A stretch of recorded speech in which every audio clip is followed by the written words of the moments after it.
Magruder in the left slot. Hill, right side, hit at the line of scrimmage. Tries to keep going.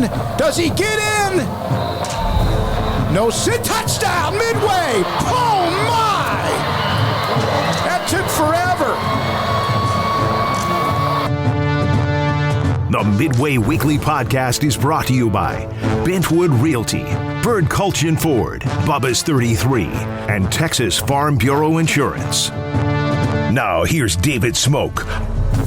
Welcome back. It's week number 5 of the Texas high school football season. Our weekly conversation with Midway football coach Shane Anderson as the Panthers open up district play in 12-6A against Hutto, the Hippos.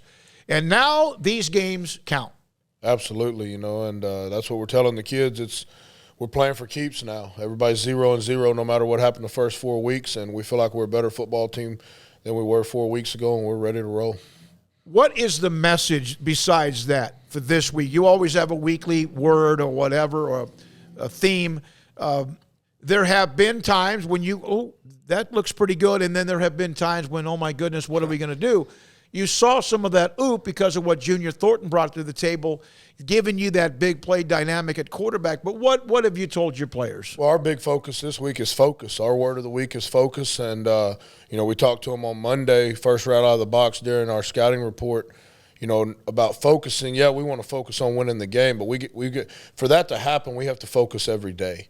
We have to focus every day at practice. We have to focus as a player. We have to focus as a person.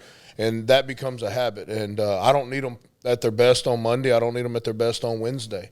I need them, ready to roll Friday night and ready to turn it loose and play with confidence and focus for 4 quarters. Is this a team that practices well?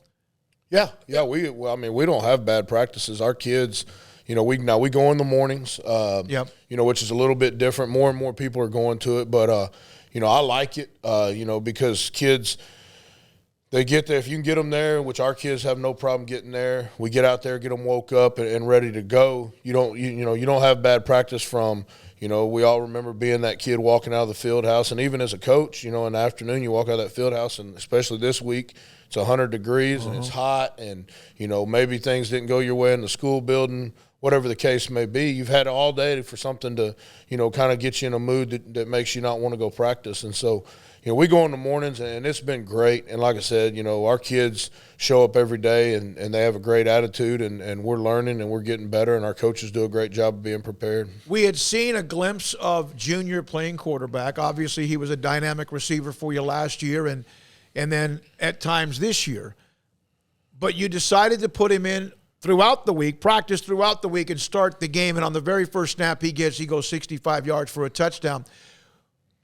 What does he bring to the table as far as his leadership? Because I know last year at times you had to kind of deal with that, a little immature.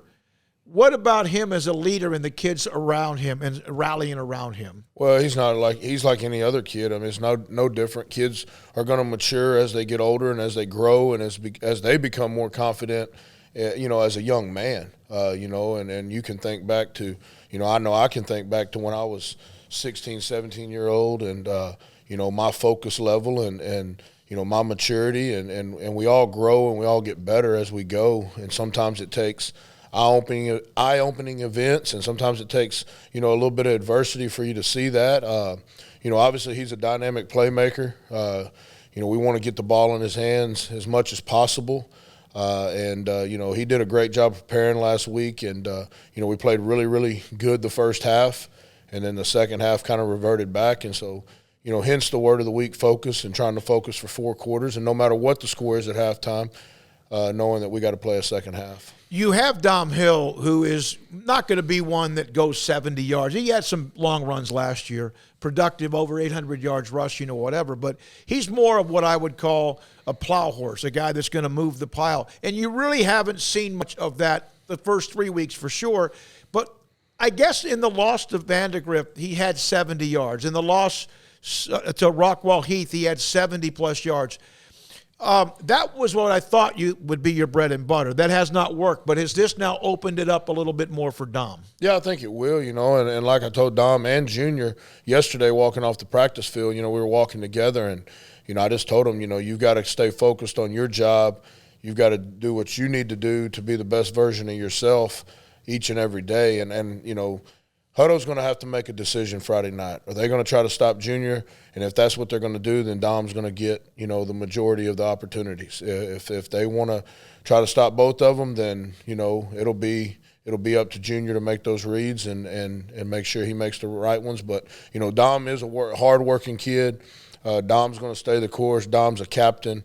You know, he's a great leader, great young man. And so, you know, he just got to be patient, and it's coming. Do you, as an offensive lineman, and I'm saying that I played offensive line my senior year, and I know that, you know, you've got a little bit of history with, you know, in the trenches as well. Do you block differently because of a guy that might go 75 yards on every carry? You know, I don't know if you block differently. You know, we're just trying to get somebody blocked. And, you know, our offensive line has continued to get better. We don't have a whole lot of depth. You know, we lost Taylor Guerrero early, you know, in that second scrimmage, and he's out.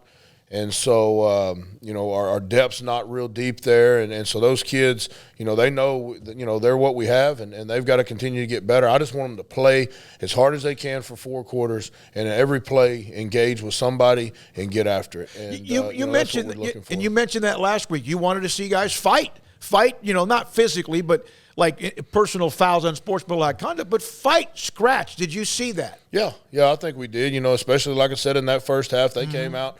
You know, and they know we're going to always have a great crowd at home, and, you know, our student section brings it every Friday night. And so, you know, how can you not get excited about going out there and playing? And, you know, it's a great atmosphere. And I told them last week, you know, win, lose, or draw, you know, it really had no bearing. And I wanted to see them turn it loose. And like I said, I think when we got in at halftime, you know, you could kind of see it in their eyes. They were a little bit surprised that they had played with, you know, Rockwall Heath for a half. And you know, so I kind of sensed it. We had a couple of our vocal leaders, you know, Adrian Melvin, I recall him in the locker room, you know, telling them, hey, guys, we're still down by 4. You know, this isn't a celebration. No. You know, we got to go out and play the second half. And, you know, some of the guys took that to heart and some of them didn't. And so, you know, I think, you know, Adrian got his point across this week as far as being a captain and being a leader of, you know, focusing on playing 4 quarters and making sure that we do what we need to do to be 1-0 Friday night. One more thing against that game with Heath. When Junior did go the distance on the opening play after you had stopped him,